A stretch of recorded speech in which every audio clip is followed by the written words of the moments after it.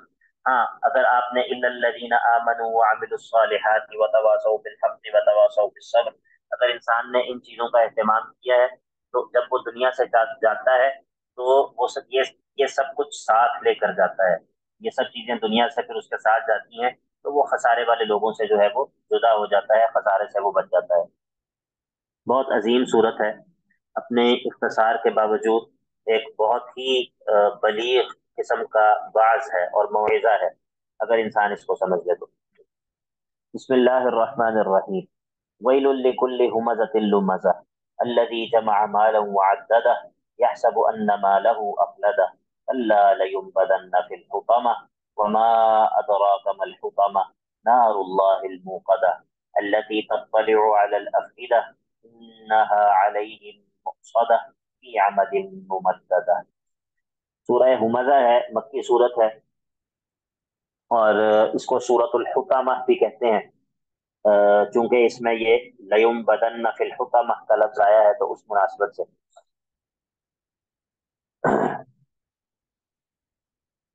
پچھلی صورت میں پچھلی دو صورتوں میں جو ہے وہ تزہید فی دنیا تھی. اب اس صورت کے اندر جو ہے وہ بیان کرے گا کہ جو شریعت کی یا قیامت کے دن کی تکذیب کرنے والے لوگ ہوتے ہیں ان کے اوصاف کیا ہوتے ہیں، اور ان کے اوصاف میں سے ایک وصف جو ہے وہ یہ بھی ہے کہ وہ مال کی محبت میں مبتلا ہوتے ہیں.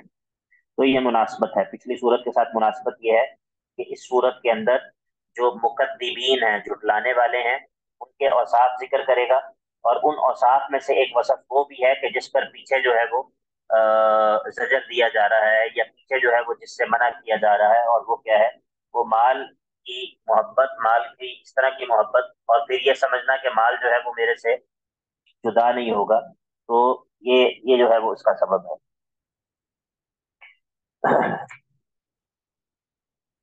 اس صورت کے اندر جو ہے وہ 5 جرائم بیان ہوں گے، یا 5 برے اوصاف بیان ہوں گے مکذبین کے، اور 5 ہی سزائیں جو ہے وہ ذکر ہوں گی. مکذبین کی 5 بری صفات اور 5 ہی جرائم ذکر ہوں گے. ویل لکل ہمزۃ لمزہ، بربادی ہے، ہلاکت ہے ہر اس شخص کے لیے کہ جو ہمزہ اور لمزہ، ہر تانا زن اور عیب جو کے لیے. ہمزہ کا معنی یہ ہے کہ جو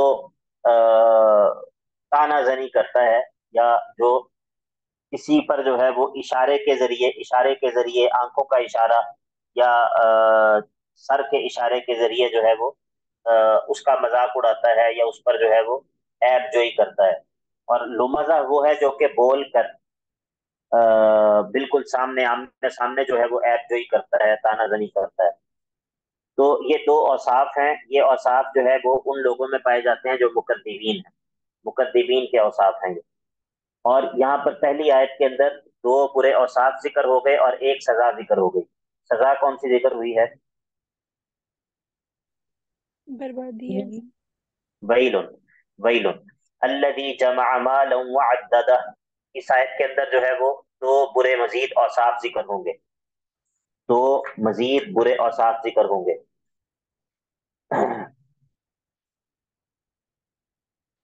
وہ ہے ایک پہلا برا وصف ہے مال کو جمع کرنا اس حال میں کہ اس کو خرچ نہیں کرتا. مال کو جمع کرنے سے مراد جو ہے یہ ہے کہ انسان کا مال کو اس طرح جمع کرنا کہ اس میں سے وہ کچھ بھی خرچ کرنا اس کو پسند نہیں ہوتا. اور تیسرا جو برا وصف ہے وہ ہے عددہ، اس کو گن گن کر جو ہے وہ رکھتا ہے، گن گن کر رکھتا ہے. یعنی کہ چونکہ یہ الہاکم التکاثر والی پارٹی ہے تو اس وجہ سے مراد یہ ہے کہ مال کی محبت کی طرف بھی اشارہ ہے اس میں. ایک تو یہ ہے کہ مال کو اکٹھا کرتا ہے، دوسرا پھر اسے بار بار گنتا ہے، بار بار اس کو جو ہے وہ نکال کر الٹ پلٹ کر دیکھتا ہے. اور یہ ہوتا ہے جب انسان کسی چیز سے محبت رکھتا ہے تو وہ اس کو پھر بار بار جو ہے وہ اس کو اپنی نگاہ سے جدا نہیں ہونے دینا چاہتا، اس کو بار بار وہ نکال کر جو ہے وہ دیکھتا ہے اور اس کو جو ہے وہ الٹتا پلٹتا ہے. تو اب کتنے برے اوصاف ہو گئے؟ چار سر، چار. چار. چار. یحسب ان مالہ اخلدہ، پانچواں برا وصف. اور یہ سمجھتا یہ ہے کہ اس کا مال جو ہے وہ اس کو ہمیشہ باقی رکھے گا. یہ سمجھتا ہے کہ اس کا جو مال ہے وہ اس مال کی وجہ سے یہ ہمیشہ باقی رہے گا. ٹھیک ہے، تو یہ ہو جاتا ہے جب مال بندے کے پاس آتا ہے. کلا ان الانسان لیطغی ان رآہ استغنی، ان رآہ استغنی. تو یہ پانچواں برا وصف ہے. کلا، کلا، باز آ جاؤ، باز آ جاؤ، ایسا نہیں ہوگا جو تم سمجھ رہے ہو. لیمبدن فی الحطمہ، لیمبدن فی الحطمہ. لیمبدن، نبت کا مطلب ہوتا ہے کسی چیز کو پھینک دینا. نبدا، جیسے یہ قرآن مجید میں یہ مادہ بہت زیادہ استعمال ہوا ہے. نبدا فریق منہم، یا نبدا کتاب اللہ وراء ظہورہم. تو نبض کا معنی ہوتا ہے نون با دال جو مادہ ہے، کسی چیز کو پھینکنا. لیکن صرف پھینکنا نہیں بلکہ اس میں ایک طرح سے اہانت کا معنی بھی ہوتا ہے. کسی چیز کو اہانت کے ساتھ پھینکنا یا کسی چیز کو اہمال کے ساتھ پھینکنا، یعنی کہ آپ کسی چیز کو اس طرح پھینک دیں کہ آپ کو اس کی پرواہ ہی نہ ہو. نبض جو ہے وہ ایسے پھینکنے کو کہتے ہیں. تو کلا لیمبدن، یہ ضرور بھی ضرور اس طرح اہانت کے ساتھ پھینک دیے جائیں گے. یہ دوسری سزا ہے. یہ اہانت کے ساتھ پھینک دیا جانا یہ دوسری سزا ہے. اور فی الحطمہ، روند دینے والی اور پیس دینے والی جو ہے وہ جہنم ہے. حطمہ جو ہے وہ جہنم کے ناموں میں سے ایک نام ہے.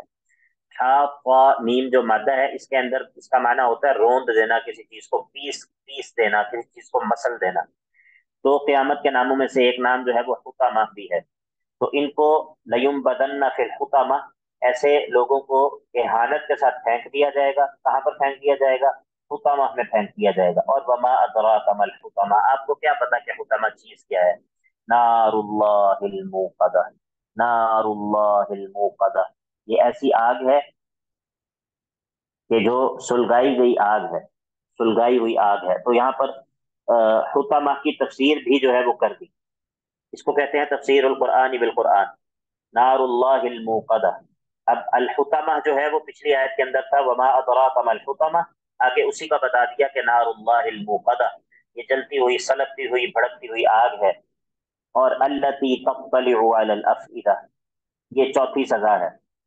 چوتھی سزا یہ ہے کہ آگ وہ ہے کہ جو انسان کے دل تک جا پہنچے گی، دل تک جا پہنچے گی. یعنی کہ آپ کو معلوم ہے کہ انسان کا دل اس کے جسم میں سب سے زیادہ اندر کر کے محفوظ ہوتا ہے.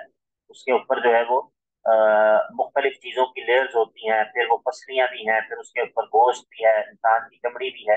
تو دل کو اللہ تعالیٰ نے بڑے حفاظتی حساب کے اندر رکھا ہے. لیکن التی تطلع علی الافئدہ، یہ ایسی بھڑکتی ہوئی آگ ہے کہ جو سیدھی انسان کے دل تک جا پہنچے گی. مراد یہ ہے کہ وہ رستے میں آنے والی ہر چیز کو بسم کر دے گی. تو التی تطلع علی الافئدہ یہ چوتھی سزا ہے. اور انہا علیہم مؤصدۃ فی عمد ممددہ، اور یہ آگ وہ ہے جو کہ ان پر بالکل بند کر دی جائے گی ہر طرف سے، اور لمبے لمبے ستونوں کی صورت میں ہوگی. فی عمد ممددہ، لمبے لمبے آگ کے ستون ہوں گے اور ان کے اوپر چاروں طرف سے ہر طرف سے جو ہے یہ آگ اس طرح بند کر دی جائے گی. کلما ارادوا ان یخرجوا منها اعیدوا فیہا، کلما ارادوا ان یخرجوا منها اعیدوا فیہا، جب بھی اس سے نکلنا چاہیں گے تو نکل نہیں پائیں گے، واپس واپس جو ہے وہ جانا پڑے گا. تو یہ پانچویں سزا ہے کہ آگ جو ہے وہ ان کے اوپر اس طرح سے اس کو جو ہے وہ بند کر دیا جائے گا کہ اس سے نکلنے کا کوئی راستہ بھی نہیں ہوگا. تو پانچ جو ہے وہ جرائم ذکر ہو گئے.